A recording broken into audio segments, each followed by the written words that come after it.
सांगतात की त्यावेळेस ब्रह्मांड असणाऱ्या संपूर्ण असणाऱ्या ब्रह्मांडामध्ये अर्थात चतुर्दश भुवनामध्ये 3 लोकांमध्ये प्रभू श्री रामचंद्र सर्वत्र व्यापलेले आहेत.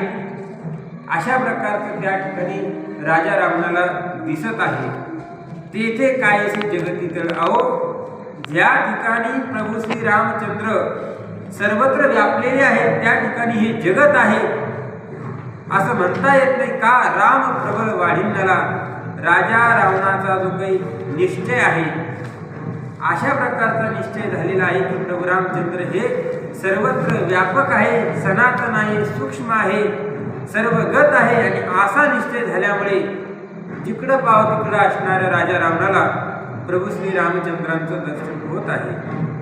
सप्त पाताळ तळी चरण श्रीरामाचे देखे रावण, ऐका तयाचे लक्षण सुलक्षण सुचिन्ही. शांती ब्रह्मनाथ मला सांगतात, सप्त पाताळ तळी चरण, 7 असणारे जे पाताळ आहे, अतल, वितल, सुतल, तलातल, रसातल, महातल आणि पाताळ, असे असणारे जे सप्तलोक आहे, त्या 7 लोकांमध्ये प्रभू श्री रामचंद्राच्या चरणाने व्याप्ती केलेली आहे. श्रीरामाची देखी रावण, प्रभू श्री रामचंद्राचे चरण म्हणजे हे सप्त पाताळ आहेत. आणि त्या असणाऱ्या पाताळाचं जे काही लक्षण आहे, जे चिन्ह आहे, ते काय करा तुम्ही आता या ठिकाणी ऐका.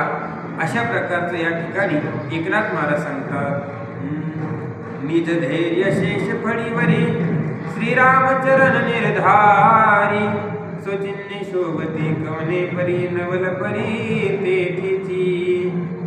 आता या ठिकाणी नाथ महाराज सांगतात की प्रभू श्री रामचंद्रांचे जे चरण आहेत ते कुठं आहेत, तर निज धैर्य शेष फणीवरी भगवान शेष नारायण यांची असणारी जी काही फणी आहे, कोणती फणी हो, तर निज धैर्याची,